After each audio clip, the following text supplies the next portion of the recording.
Bonjour à tous et bienvenue dans cette nouvelle vidéo qui en fait n'est pas vraiment nouvelle car il s'agit d'un thème que j'avais déjà abordé sur la chaîne et j'ai souhaité la renouveler un petit peu parce qu'au final je la trouvais pas vraiment claire.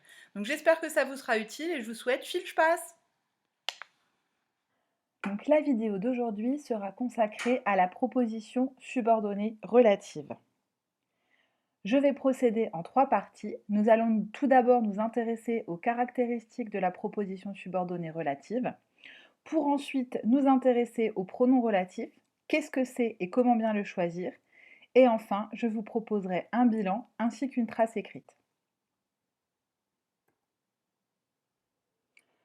Donc, ce qui nous amène à la première partie, quelles sont les caractéristiques de la subordonnée relative.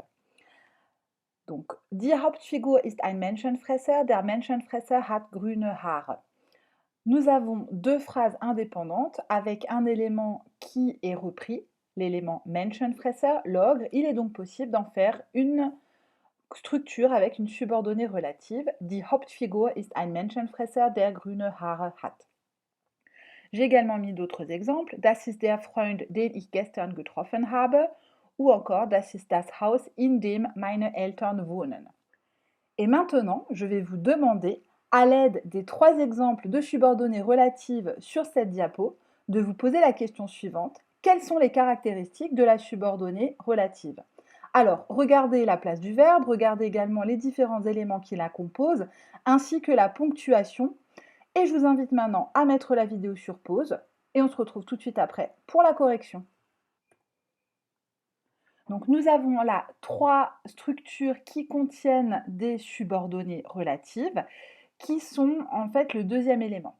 Alors la relative est une structure complexe, c'est-à-dire qu'elle est composée d'une principale que j'ai mis ici en jaune et d'une subordonnée relative.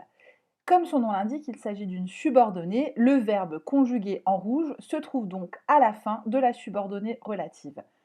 Hat, habe ou wohnen. La subordonnée relative s'ouvre sur un pronom relatif, qui est donc situé au début de la subordonnée relative, ici der, den et in dem, et la proposition relative est séparée de la principale par une virgule. Il est à noter aussi que la subordonnée relative sert à apporter des précisions sur un élément présent en amont. On apprend donc que l'ogre, der Menschenfresser, a des cheveux verts.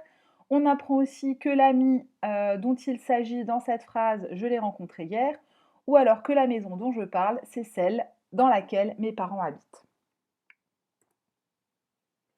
Nous passons maintenant à la deuxième partie, le pronom relatif. Alors, première question, à quoi ressemble le pronom relatif en allemand? Je vous ai mis 4 exemples de structures avec une subordonnée relative. Schreck ist ein Menschenfresser, der sehr sympathisch ist. Schneewittchen wohnt mit 7 Zwergen, die viel arbeiten. Der Prinz liebt die Prinzessin, die rote Haare hat. Ou encore, ich spiele mit dem Kind, das sehr sympathisch ist. Je vais vous demander une nouvelle fois de mettre la vidéo sur pause pendant que vous essayez de repérer les pronoms relatifs dans chacune des 4 structures ci-dessous. Et on se retrouve tout de suite après pour la correction. Alors, si vous avez entouré der pour la première phrase, die pour la seconde, die pour la troisième et das pour la dernière, donc les éléments qui apparaissent dorénavant en couleur, vous avez tout à fait raison. Ce sont bien les pronoms relatifs. Et on constate qu'ils ressemblent à l'article défini der, die, das. Par contre, attention, l'article défini est toujours suivi d'un nom. Par exemple, der Prinz est suivi du nom Prinz, qui se distingue par une majuscule. Le pronom relatif, quant à lui, n'est pas suivi d'un nom. Ce qui est important de repérer aussi, c'est que le pronom relatif garde le genre et le nombre de l'élément qu'il reprend. Je m'explique. Ein Menschenfresser est un nom masculin singulier. Der est donc un pronom relatif au masculin singulier.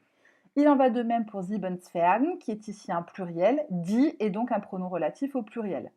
Tandis que le die dans la troisième phrase reprend le terme die Prinzessin, qui est un féminin. Et enfin, das reprend das Kind, mais qui est bien un neutre. Donc, ce qui nous amène à la question suivante, comment bien choisir le pronom relatif?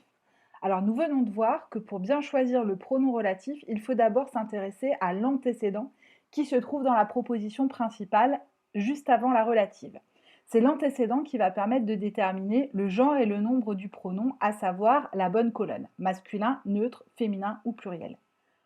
Ensuite, il faudra s'intéresser également à la fonction qu'occupe l'élément, donc le pronom relatif, dans la subordonnée relative pour bien choisir la bonne ligne, nominatif, accusatif, datif ou génitif. Donc, plutôt qu'un grand discours, il vaut mieux faire un exemple concret. Vous avez ici deux phrases. Die Prinzessin liebt den König, die Zauberin hat dem König geholfen. Et je vais vous demander de mettre la vidéo sur pause et d'essayer de transformer ces deux structures, ces deux phrases, en une phrase avec une subordonnée relative. Je vous ai laissé le tableau pour vous aider. Vous pouvez maintenant mettre la vidéo sur pause et on se retrouve tout de suite pour la correction. Si vous avez répondu que la relative est Die Prinzessin liebt den König, dem die Zauberin geholfen hat, vous avez tout à fait raison. En effet, pour trouver le bon pronom relatif, il faut d'abord repérer que le terme König, le roi, est au singulier masculin. On se trouve donc dans la colonne masculin.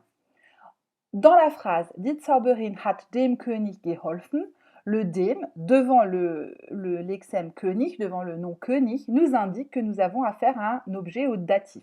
Le verbe helfen, aider en allemand, est en effet toujours suivi du datif. Il faut donc choisir le pronom relatif qui se trouve dans la colonne du datif, dem. Ce qui nous fait Die Prinzessin liebt den König, dem die Zauberin geholfen hat. Cette vidéo arrive maintenant à sa fin et c'est le moment de vous proposer un rapide bilan ainsi qu'une trace écrite. Dans cette vidéo, nous avons vu que la subordonnée relative a plusieurs caractéristiques. Déjà, il s'agit d'une construction complexe composée d'une principale et d'une subordonnée avec un verbe qui se situe donc à la fin. Cette subordonnée est introduite par un pronom relatif, la principale et la subordonnée sont séparées toutes les deux par une virgule. Nous nous sommes ensuite intéressés aux pronoms relatifs et avons vu que les pronoms relatifs ressemblent fortement à l'article défini en allemand.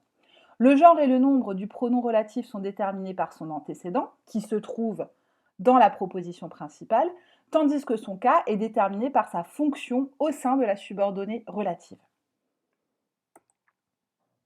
J'espère avoir pu vous éclairer sur la proposition subordonnée relative et je vous dis tschüss und bis bald!